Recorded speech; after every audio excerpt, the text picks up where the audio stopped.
Okay, number 3. I'm not going to read the whole problem here. I'll post the quiz online if you want to read it on your pace. But let's go directly to A. If the sample consists of 16 scores, is the mean sufficient to conclude that the treatment has a significant effect? So first of all, let's figure out what our critical regions are. We have a null hypothesis that the mean is 50. We know that our alpha is 0.05 because that was our level of significance. Two-tailed test, which means we have to split that 0.05 between the two tails. This is very important. So we have 0.025, 0.025. Then using this 0.025 in the tail, we can look this up on the chart at the back of the book, or it was on the board during the test, and find out that this corresponds to a z critical value of 1.96. And the reason I put this critical here, this is not the z value that we're calculating. This is not our z test statistics. This is only the z that determines the boundary of our critical region.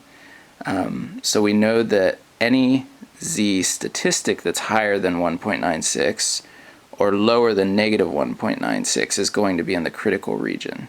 So again, this z of 1.96 is not our z test statistic. This is determined purely by the level of significance that we set.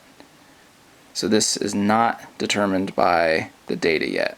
Now we're going to check our data and see if we get into one of these critical regions with our z-test statistic.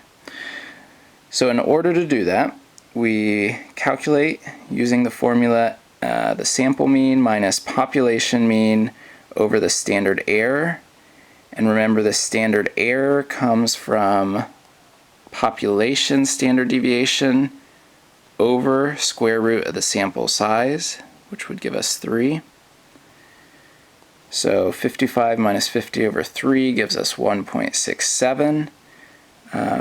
This is not in the critical region, so if we look at 1.67, it's somewhere around here, which means this mean could have possibly come from this population mean. In other words, we can't reject the likelihood of this sample mean coming from this original population of 50. In other words, we can't be sure that the treatment worked. In fact, we don't have very good evidence that the treatment worked at all. This is very, very important. This is one of the points that I made in class, that just because our sample mean is higher than the population mean, so population was 50 people a day, we did 55 people a day after they took that medicine, Talk-A-Lot. This does not mean that the treatment was effective. This could have just been a high sample due to sampling error. So what this means when we do not reject is we can't show good evidence that it wasn't just sampling error. This could have very well been coming from that same population of 50. It just happened to be a specific sample that was a little bit on the high side. Now if we go to B, we're going to have the same setup.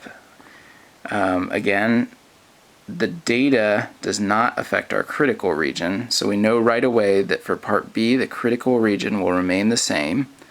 We'll have everything exactly the same until we get to calculating the standard error. Here we have a sample size of 36, which ends up giving us a z-test statistic of 2.5.